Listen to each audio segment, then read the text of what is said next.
Hola gente, ¿cómo están? Hoy me quiero subir otra vez al tren del Maine. Fíjense que he estado viendo mucho esas cuestiones del acoso y bla, bla, bla, que están muy de moda ahorita. Las denuncias falsas y no sé qué tanto. Entonces, quiero platicarles una historia de terror. Esto es una historia de mucho terror.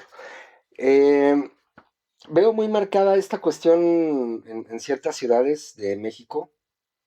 Y pues bueno, vamos a empezar diciendo que la Procuración de Justicia en México es una porquería. Aparte de que a los puestos de poder ha llegado gente adoctrinada, como Sheinbaum, como esta señora que está en la Secretaría de las Mujeres, que está diciendo puras estupideces, pura tontería. Entonces, este adoctrinamiento viene acompañado de mucho fanatismo, viene acompañado de rencor, como el que tiene Andrés Manuel López Obrador, como el que se le nota también a Sheinbaum.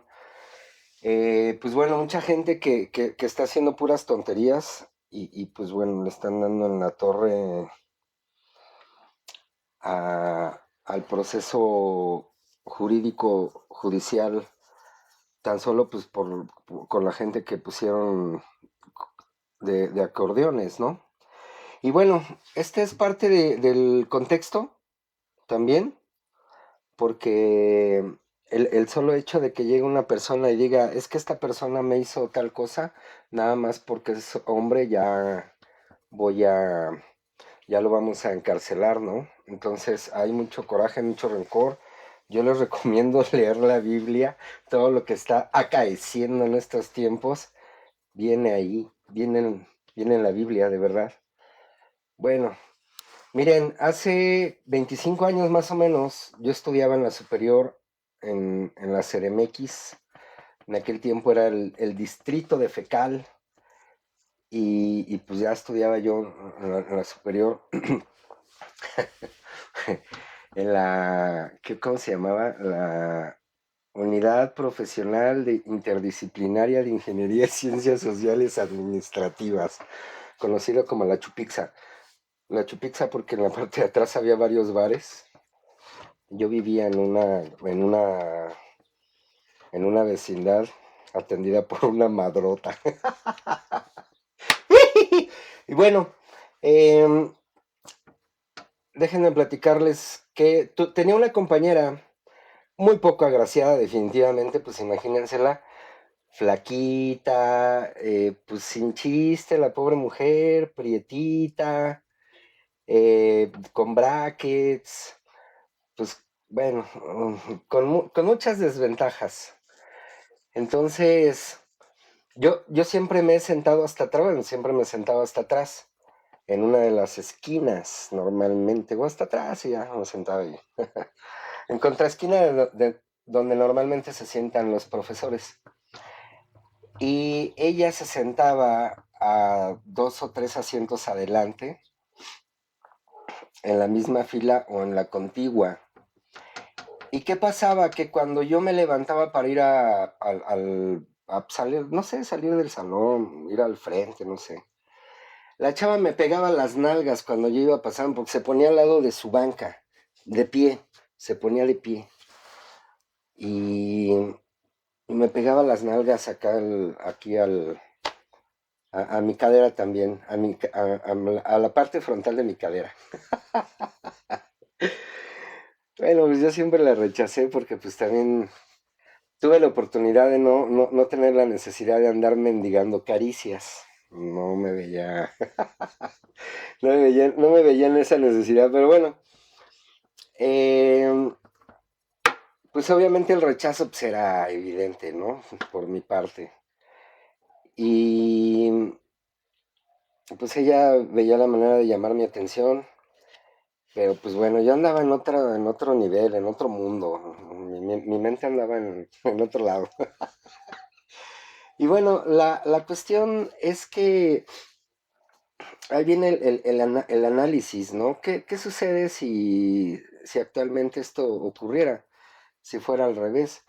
Miren, tiene poco tiempo, unos años nada más, que se empieza a dar esto de qué sucedería si fuera al revés.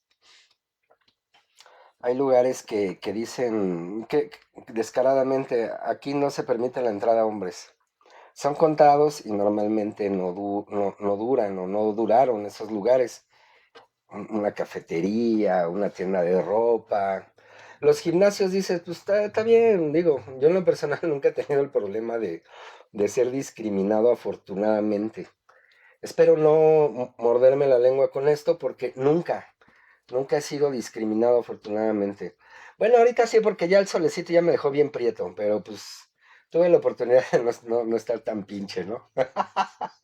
Y bueno, la idea de esto es, ¿qué sucedería en estos tiempos? Yo no me imagino a mí mismo nuevamente en la escuela con las ideas que trae ya mucha gente en estos tiempos, ¿no? Tengo camaradas que me platican que tienen, no sé, un sobrino en tal o cual escuela y que ya quieren llevar falda y que ya hay un afeminadito ahí así bien marcadote, que siempre han estado, ¿no? Pero la misma sociedad los iba encauzando, los iba metiendo en un corral. Entonces, la historia de terror en sí no termina ahí, sino que yo al poco tiempo entré a trabajar al Bananamex. Está sobre Isabel la Católica, igualmente allá en la CDMX, bueno, ahora en la CDMX, casi para llegar a Fray Servando. Sales del metrónomo, sales del metro, ahí te vas caminando, ya llegas. Pero yo trabajaba en bóveda, era un tercer nivel, en el tercer nivel. No sé qué hace la bóveda en un tercer piso, pero ahí está la bóveda, ahí la tienen. Y para poder ingresar, pues pasabas por varias puertas blindadas y metías tu clavecita y todo bien bonito y ya llegabas. Bueno, pues qué pasó que un día me la voy encontrando ahí mis cábulas. Dije, ah, no mermes. O sea, en aquel tiempo era simple y llanamente rechazar a la persona y si la persona te seguía acosando, la misma sociedad te metía orden. Ese es un orden que ya no le veo a la gente, ¿no? Porque en aquel tiempo te decían, oye, pues, ¿qué te pasa? ¿Estás loco? ¿Qué tienes? ¿Qué te hace falta acá, no? Veo a un fulano hace unos días presumiendo influencias porque lo pararon en el alcoholímetro. Otra señora que se escudó en el fuero por ser senadora suplente y también la agarraron en el alcoholímetro y en aquel tiempo no, en aquel tiempo te sentaban y te decían, a ver, ¿qué te falta? Por qué eres borracho? ¿Por qué andas de golfa? ¿Por qué esto? ¿Por qué el otro? ¿No? ¿Qué necesitas? Entonces, bueno, ahí quedó la cosa con esta mujer. Me la encuentro ahí en el mismo departamento. Y dije, a la moder, cabrón, no me espantes, cabrón. Miren, para no hacérselas tan cansada, pero sí bien largota, como de aquí a acá. Yo entré ahí cuando Citigroup absorbió al grupo Banaxi. Entonces yo entré ahí para esa fusión, bueno, la absorción. Después tuve la oportunidad de irme a Bóveda, ya estuve allí en la Bóveda un rato. Y, y bueno, les voy a platicar la historia completa porque pues sí está media curiosona lo que pasó con esta muchacha. La cuestión es que ella había varios cargos, uno de ellos era cajero, el otro era supervisor, el otro era gerente, el otro era no sé qué. Y bueno, el cajero pues lo que hacía era contar el billete, ¿no? Que llegaba de las cadenas comerciales como Walmart, como Liverpool Gas, como Comercial Mexicana. Entonces llegaban en envases, a lo mejor les ha tocado ver cómo sacan el billete en unas bolsitas así. Con lo que le llaman parciales, que son los fajitos. Yo creo que donde lo han visto es en el Oxxo. No les dejan tener creo que más de 2,000 o 3,000 pesos en la caja. Para evitar pues, riesgos, ¿no? Que los estén asaltando cada turno. Por ejemplo, había un Walmart por donde yo vivía y era 24 horas. Y le quitaron las 24 horas porque lo asaltaban a cada rato. Pero bueno, eh, ahí se procesaba todo ese billete y te daban unas cajitas así, ahí está, de metal, donde metías el billete, así formadito. Y ese lo metías en una bolsita con unos datos, lo cerrabas con una liga. Y luego ya pasaba gente que andaba en el pasillo y agarraba ese billete, esa cajita, y se la llevaba a otro proceso que era la lectocontadora, una maquinota así bien largota, donde tenía así su bandita, ponías ahí tu cajita, y esa máquina lo procesaba, lo contaba, hacía fajillas de 100 billetes y mazos de 10 fajillas de 100 billetes. O sea, el mazo eran 10 fajillas. Y ya lo amarraba ahí con mecates o no sé con qué, vamos al albur. Y bueno, eh, el banco tenía en ese proceso la posibilidad de tener una pérdida sí, sí, sigo aquí, una pérdida de más o menos 3,000 o 5,000 pesos por diarios o por turno, no me acuerdo. Siempre sobraba lana y se repartía ahí entre la gente de ahí. Entonces, eh, cada cajero tenía la posibilidad también de tener una pérdida de más o menos 3 5 pesos, no recuerdo, por envase, que era por cliente en este caso. Había un cliente que hijo de su requetepín.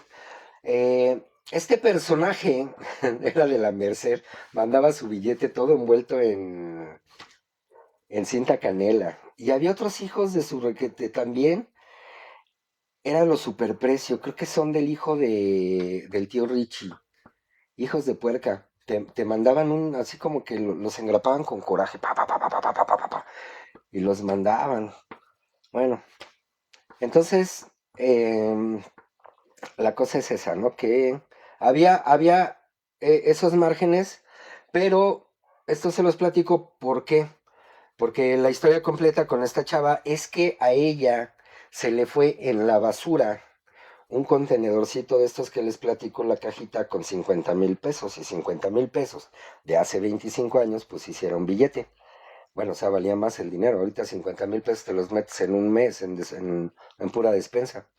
Y bueno, la cuestión es que eran canastos como a la altura de la cintura, y las bolsas donde se metía esta cajita pues era muy resbalosa, y a veces los cajeros los ponían en esquinaditos cuando ya no había espacio dentro del mostrador de su caja. Se le fue ahí y pues se llenaba muy rápido con documentos que traían esos mismos envases que pues no servían para nada, pero pues, se llenaba, se tapaba, ya no se veía. Entonces duraron como 3 días buscando esos 50,000 pesos, porque pues no los podían subsanar con ese margen que te da el banco, ¿no? Entonces estuvieron checando cámaras, en una de esas se dan cuenta que a la chava pues, se le va esta cajita. Y se dan cuenta que el canastito de basura se lo lleva un señor de una empresa de limpieza externa.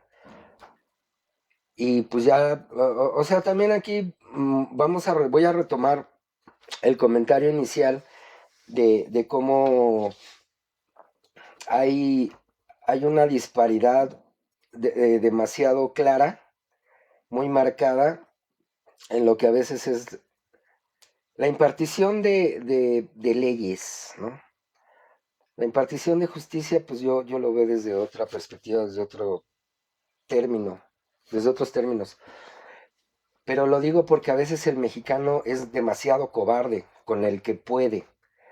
Porque con el patrón es de, sí, patroncito, lo que usted diga, patroncito, su merced. Pero, ¿qué tal con el que sí puede, ¿no? Por ejemplo, vamos a hablar de policías municipales, estatales, ministeriales que fabrican carpetas, que detienen gente a diestra y siniestra y les fabrican un delito, y luego otra gente cobarde que va y hace denuncias falsas, y un MP cobarde y un juez cobarde que dice, sí, a ti te voy a encerrar para yo conservar mi chambita y seguir tragando del erario. Allí, ¿no? Carpetas que le fabrican a la gente, donde llevan a la persona al MP y le dice el MP, híjole, mira, para no hacerte la carpeta y no judicializarla, pues cáete con 100,000 pesitos, o de aquí ya te vas directo al, al penacho. Entonces,